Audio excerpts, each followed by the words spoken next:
ඔල්රයිට් welcome back. Guys අපි මේ lesson එකේ ඉගෙන ගන්න යන්නේ HTTPS නැත්නම් HTTP අපි කියමු වෙබ්සයිට් සිකියුරිටි පැත්ත. ඒ කියන්නේ අපි එන්ක්‍රිප්ෂන් ගැන කියනවා නම් නැත්නම් වෙබ්සයිට් එකේ තියෙන data එතනින් මෙතෙන්ට ට්‍රාන්ස්ෆර් වෙද්දී ඒ data කාටවත් ගන්න බැරි වෙන්න එන්ක්‍රිප්ට් කරන සිස්ටම් එකක් තියෙනවා. මේක මම සරලව කිව්වේ නිකන් හැම කෙනාටම වගේ තේරුම් ගන්න පුළුවන් වෙන්න.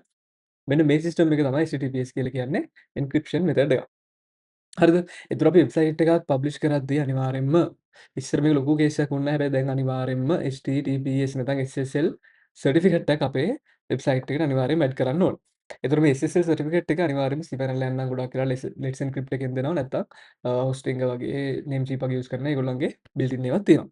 අපි හැමෝම දන්නවා වගේ අපි බ්‍රවුසර් එකකින් මොන හරි රික්වෙස්ට් එකක් දානවා. හරිද? නිකන් හිතන්න අපි ඉමේජ් එක සර්ච් කරනවා. ඒක යන සර්වර් එකට මේ විදිහට සර්වර් එකෙන් ආයිත් අපිට එනවා. මෙන්න මේ අතර වාරෙදි මේක එන්ක්‍රිප්ට් කරලා නැත්නම් එන්ක්‍රිප්ෂන් කියන එක මම කියන්නේ එන්ක්‍රිප්ෂන් කියන එකේදී කරන්නේ ඒක අඳුරගන්න බැරි විදියට එනකේට එතනින් කෝඩ් මුකුත් රීඩ් කරගන්න බැරි විදියට ඒක අපි හිතමු නිකන් උදාහරණයක් විදියට ABCD තියෙන එක 1 2 3 4 5යි කියලා වෙන විදිහකට එවනවා. එතකොට ABCD කියන එක මේක කන්වර්ට් කරලා දාන්න නැති කෙනෙක්ට ඒක ඒ කෝඩ් එක තේරුම් ගන්න බෑ. හරි සරල කතන්දරයක්. එතකොට මෙතනදී එතකොට මේ HTTP කතන්දරේදී වෙන්නේ ගයිස් අපි දැන් මොන හරි රික්වෙස්ට් එකක් කරද්දී නැත්නම් අපේ වෙබ්සයිට් එකට මොන හරි ඩේටා ටිකක් එද්දී නැත්නම් වෙබ්සයිට් එකෙන් ඩේටා මොන හරි යද්දී මේක යන්නේ ප්ලේන් ටෙක්ස්ට් එකක් විදියට මෙන්න මේ වගේ ප්ලේන් ටෙක්ස්ට් එකක් විදියට තමයි යන්නේ. හරිද?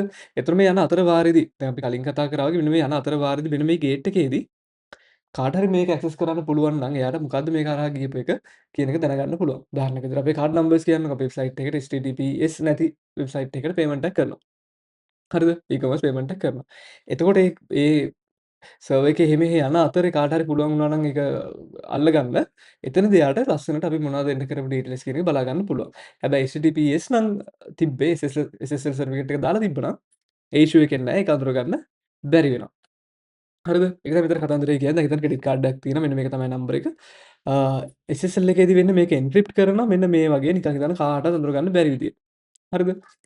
එතකොට මේක එන්ක්‍රිප්ට් වුණේ කොහොමද? මේක ඩිකෝඩ් කරන්න කාටවත් බෑ. හැබැයි ෆයිනලි ආයිත් බැංක් එකට රික්වෙස්ට් එක යද්දි බැංක් එකට හරියට අදාළ එක යනවා. මේ මැදදී අල්ලගන්න බැහැ.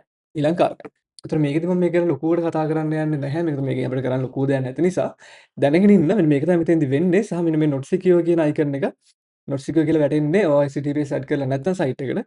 ඒ නිසා අනිවාර්යයෙන්ම HTTPS කොහොම හරි ඇඩ් කරගන්න ඕනේ. ඔය හොස්ට් එකක් පර්චේස් කරනවා පුළුවන් තරම් බලන්න SSL සර්ටිෆිකේට් එකත් ෆ්‍රී දෙන හොස්ටිං එකක් පර්චේස් කරගන්න. දැන් මම හොස්ටිං එක මම යූස් කරන්නේ ඩොමේන් කීයක් ඇඩ් කරාත් SSL එක ෆ්‍රී හම්බ වෙනවා.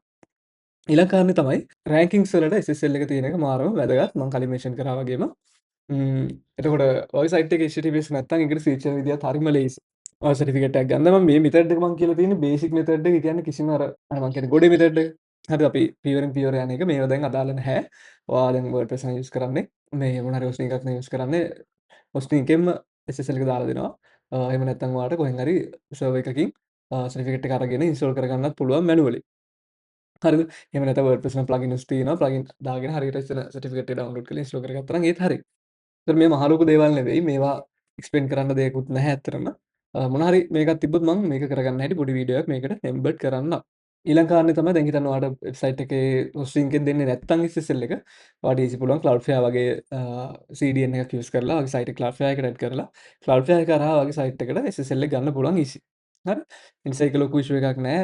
ෆ්‍රීලි ගන්න පුළුවන් මොන විදිහේ වෙබ් ඩිසයින් විදිහට වෙබ්සයිට් එක ඩිසයින් කරගත්තත් ඔයාලා Cloudflare දාලා වැඩේකට දාගන්න පුළුවන්.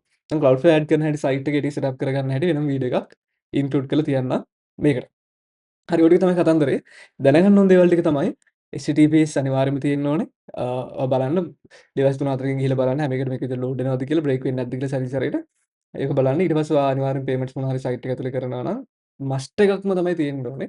සමහර වෙලාවට HTTP තියෙන සයිට්ස් රෑන්ක් වෙලා තියෙනවා. එහෙම ප්‍රශ්නයක් නැහැ. ප්‍රශ්නයක් නැහැ නෙවෙයි. ඉතින් රෑන්ක් වෙලා තියෙනවා ප්‍රශ්නයක් තියෙනවා. හැබැයි HTTPS තියෙනකොට ඒ පැත්තෙන් ප්‍රශ්නයක් වෙන්නේ නැහැ. රයිට්. සිම්පල් ලෙසන් එකක්. ලොකුවට ඉගෙන ගන්න දේවල් ටිකක් තිබ්බේ නැහැ. අපි ඊළඟ ලෙසන් එකේදී හම්බෙමු.